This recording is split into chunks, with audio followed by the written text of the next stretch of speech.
Diriwayatkan oleh Imam Ahmad bin Hanbal dalam musnadnya bahwa ada seorang laki-laki yang bernama Nuaiman. Ini Nuaiman di kehidupan Rasul sallallahu alaihi wasallam ada orang yang seperti itu gitu. Orang yang sering minum minuman keras. Rasul sallallahu alaihi wasallam marah, murka. Rasulullah kalau yang berhubungan dengan Rasulullah tidak marah. Tapi kalau sudah berhubungan dengan agama, Rasul sallallahu alaihi wasallam adalah orang yang paling marah, orang yang paling istiqamah dalam kebenaran. Maka Rasulullah panggil Nuaiman, apa yang kau lakukan? Dia katakan, aku minum minuman keras ya Rasulullah. Rasulullah cambuk dia. Kemudian dia bertobat kepada Allah. Kemudian ketahuan lagi minum. Kemudian dicambuk lagi oleh Rasulullah SAW, sehingga sebagian sahabat memukul dia dengan pukulan yang banyak. Sehingga apa yang berlaku? Sebagian sahabat mengatakan, la'natullahi ala Nuaiman. Semoga Allah melaknat Nuaiman. Dia mempermainkan Rasulullah. Dia bilang sudah mau taubat tapi minum lagi. Dia bilang sudah mau taubat tapi minum lagi. Maka Rasulullah SAW mengatakan, la tal'anuh fa innahu yuhibbullah wa rasulah. Kata Rasulullah, jangan kamu laknat Nuaiman, karena dia itu cinta sama Allah, cinta sama Rasulnya. Dalam riwayat dia dicintai Allah dan dicintai oleh Rasulnya Muhammad sallallahu alaihi wasallam. Ibn Majah menceritakan bahwa Nuaiman ini pernah suatu waktu diajak oleh Sayyiduna Abu Bakar pergi ke negeri Syam. Negeri Syam itu di mana? Seperti yang diceritakan tadi, antara daerah Suriah, Lebanon, Yordania, kemudian Palestina.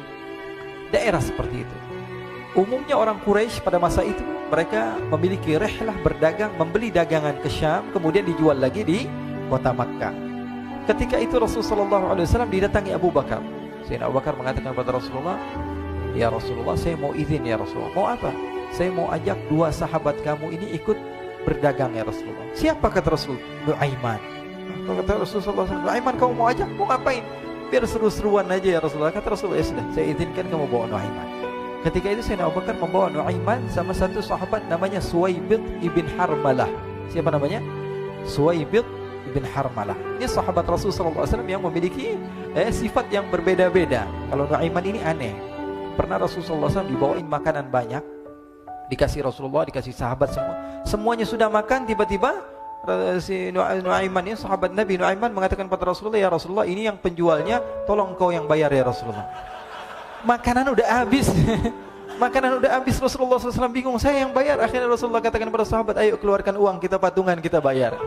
Rasulullah aja dimainin, apalagi kita orang. Sallu ala Nabi Muhammad. Nuaiman diajak Sayyidina Abu Bakar. Kata Rasulullah SAW, benar kamu mau ajak Nuaiman? Iya ya Rasulullah. Diajaklah. Diceritakan dalam riwayat Ibn Majah, diceritakan juga dalam Siyar A'lam An-Nubala, diceritakan juga dalam musnadnya Imam Ahmad bin Hanbal, dalam riwayat Imam Ahmad bin Hanbal. Maka diceritakan Nuaiman diajak oleh Sayyidina Abu Bakar. Sesampainya di negeri Syam, semua dibagi tugas. Fulan bin Fulan kerjaannya ini, Fulan bin Fulan kerjaannya ini, semua memiliki kerjaan. Nuaiman tanya, wahai Abu Bakar, kerjaannya saya apa wahai Abu Bakar? Kata Sayyidina Abu Bakar, kamu mau ngapain terserah kamu wahai Nuaiman. Yang penting kamu ikut saya kan. Kemudian satu di antara mereka namanya Suwaibid ibn Harmalah. Ditanya oleh Sayyidina Abu Bakar, wahai Suwaibid, kamu mau kerjaan apa? Kata Suwaibid, terserah kamu wahai Abu Bakar. Kata Sayyidina Abu Bakar, kamu menjaga makanan, karena saya tahu kamu ini adalah orang yang senantiasa menjaga amanah. Suwaibid ini kalau disuruh maju dia maju, disuruh mundur dia mundur, disuruh ke kanan dia ke kanan, disuruh ke kiri dia ke kiri. Orang yang ikut aja. Kalau Nuaiman beda, disuruh maju dia ke belakang, kasih sen kanan ke kiri belok. Nuaiman itu orang yang berbeda. Maka Suwaibid mendapatkan tugas, semua mendapatkan tugas kecuali Nuaiman. Sehingga ikhwani, apa yang berlaku, apa yang terjadi? Sayyidina Abu Bakar pergi sibuk dengan kesibukannya, sehingga datanglah waktu siang. Nuaiman sudah lapar. Nuaiman cari makanan. Dia nggak punya uang, diajak Sayyidina Abu Bakar tapi tidak diberikan uang. Sehingga dia cari-cari makanan. Dia tahu Suwaibid yang jaga makanan, dikatakan, wahai Suwaibid, saya mau makan, berikan kepada saya satu roti saja. Yang terpenting apa? Saya makan sekarang, saya sudah lapar. Kata Suwaibid, ya Allah Nuaiman, kita tunggu Abu Bakar saja sehingga dia datang, karena ini amanat. Amanat dari Abu Bakar, saya tidak boleh berikan kepada siapapun kecuali atas izin Abu Bakar. Kata Nuaiman, kasih saya makanan, kalau tidak saya bikin masalah sama kamu. Merah wajahnya Suwaibid, karena dia tahu, jangankan saya, Rasulullah jadi mainin. Bingung, apa yang harus saya lakukan? Akhirnya Nuaiman bilang, gampangannya aja, kata Nuaiman, kamu kasih saya makanan, atau kalau tidak saya bikin masalah sama kamu.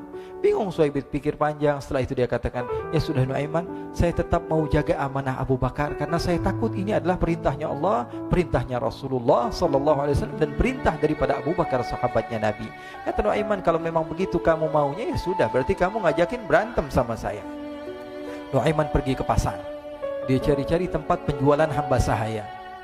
Dia lihat-lihat beberapa hamba sahaya. Ini berapa harganya? Ini katanya 10 qalanis. Ini berapa? Ini harganya hitungan orang zaman dahulu. Kita sih hitung seperti dirham, berapa ratus dirham gitu. 200 dirham. Yang ini berapa? 300 dirham.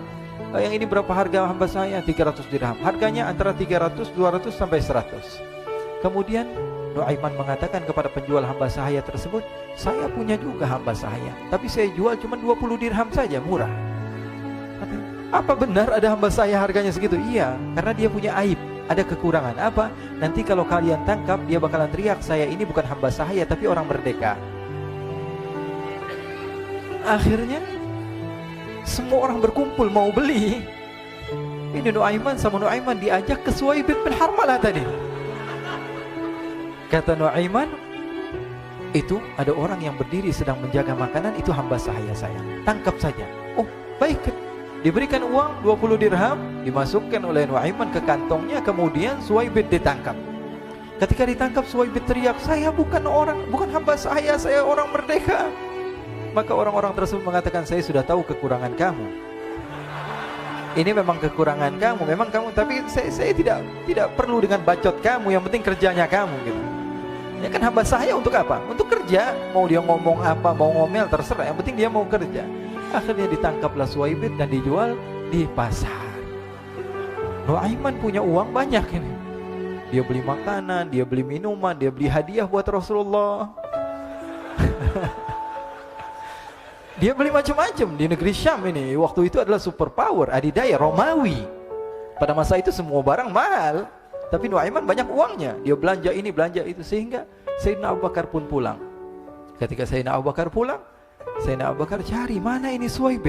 Kita semua sudah lapar. Kata Nuaiman dengan mudahnya dia mengatakan, sudah saya jual wahai Abu Bakar. Maka Sayyidina Abu Bakar bertanya, apa yang kau lakukan wahai Nuaiman? Diceritakan oleh Nuaiman dengan jujur. Nuaiman ini orangnya apa adanya, tapi nyusahin. Saya jual. Akhirnya dibawa oleh Nuaiman, Sayyidina Abu Bakar pergi ke mana?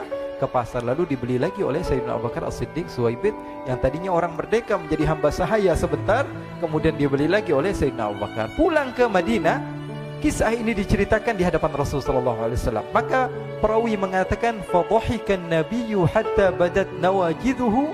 Ketika diceritakan kisah Nuaiman tersebut dengan Suhaib, Rasulullah tertawa sejadi-jadinya sehingga gigi geraham Rasulullah SAW nampak di wajah mata para sahabat. Sehingga perawi lain mengatakan, 1 tahun berlalu Rasulullah, setiap ada tamu yang datang pada Rasulullah akan ceritakan kisah Nuaiman menjual Suhaib tersebut.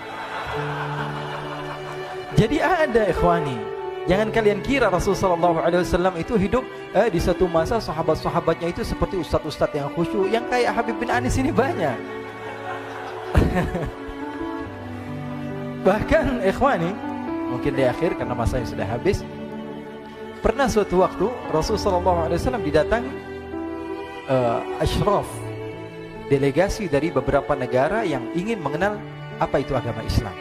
Sehingga mereka datang ke rumah Rasulullah SAW membawa unta, kendaraan yang ketika itu kendaraan yang paling mahal mereka miliki. Itu untanya yang paling mewah. Diikat di depan rumah Rasulullah SAW. Tamunya pun masuk, duduk bersama Rasulullah SAW. Di depan rumah Rasulullah SAW ada beberapa sahabat. Ada Sayyiduna Hamzah. Kalian tahu Sayyidina Hamzah adalah orang yang pemberani. Ada Sayyiduna Umar. Kalian tahu Sayyidina Umar adalah orang yang pemberani. Ada Sayyiduna Ali bin Abi Thalib. Ada Sayyiduna Sa'ad bin Abi Waqqas. 4 sahabat ini lagi nongkrong gitu depan rumahnya Rasulullah SAW, berjaga sebelum Allah Subhanahu wa taala turunkan ayat wallahu ya'simuka minan nas. Ketika mereka sedang asyik duduk, tiba-tiba Nuaiman datang. Ini Nuaiman kalau datang pasti bikin sesuatu yang aneh. Bahkan dikatakan tidaklah Rasulullah SAW dalam keadaan bersedih, kecuali Nuaiman datang Rasulullah akan tersenyum. Jadi sebagian sahabat itu senang kalau sudah Nuaiman datang, pasti Rasulullah bahagia. Tapi ketika itu Nuaiman datang, ingin duduk bareng-bareng Sayyidina Hamzah. Sayyidina Hamzah katakan kepada Nuaiman, bercanda begitu. Nuaiman, kamu lihat unta orang datang dari luar Arab ini. Lihat, kata Nuaiman, ini besar banget ini, badannya besar gitu. Dagingnya pasti banyak. Iya, ini kalau kita sate enak nih ntar malam. Kata Nuaiman. Kata Sayyidina Hamzah, apakah kamu berani? Kata Nuaiman, saya berani aja asal kalian gak bilang sama Rasulullah. Kata Sayyidina Hamzah, benar wahai Nuaiman, benar kan? Akhirnya Sayyidina Hamzah lupa masalah itu, cuma bercanda-bercanda saja. Sayyidina Hamzah lagi asik sama Sayyidina Umar, Sayyidina Ali. Tiba-tiba apa? Ternyata ketika dia melihat unta tersebut sudah pisah antara kepala sama badannya. Nuaiman mengatakan, wahai Hamzah, ini unta saya sudah potong, saya mau pergi sebentar. Kalau Rasulullah cari saya, tolong jangan beritahu di mana saya. Nanti kalau keadaan sudah aman, mari kita nyate bareng-barengan. Ini ada yang seperti itu di zaman Rasulullah SAW. Maka dia pun berlari dan berlari mencari satu tempat supaya Rasulullah SAW dia selamat daripada Rasulullah SAW. Sehingga Sayyidina Hamzah bingung, ini kalau Rasulullah keluar gimana? Ada Hamzah Asadullah, ada Ali bin Abi Thalib, ada Umar, gak bisa jaga kendaraannya, tamunya Rasulullah SAW. Akhirnya benar apa yang terjadi, ikhwani. Rasulullah SAW tamunya mau pulang. Ketika dia buka pintu tamu, melihat apa? Untanya sudah begitu. Mereka teriak, wa naqatah, unta kami wahai Muhammad. Baru mau kenal Islam, unta kami, kendaraan kami sudah dibuang. Rasulullah SAW lihat Sayyidina Hamzah, lihat Sayyidina Ali. Mereka gak bisa ngomong, mereka hanya bilang apa? Nuaiman ya Rasulullah. Rasulullah perintahkan Sayyidina Umar, wahai Umar, sekarang kamu ambil uang, kemudian kamu gantikan, kemudian kamu berikan 2 kali lipat daripada harta unta ini, sehingga apa? Agama Islam tidak didengar dengan sesuatu yang tidak baik di luar sana. Akhirnya diberikan harta, diberikan unta yang baru dan diberikan harta yang lebih untuk orang tersebut, sehingga orang tersebut tidak menjelek-jelekan agama Islam. Kata Rasulullah SAW, dan sekarang waktunya kita balas dendam sama Nuaiman.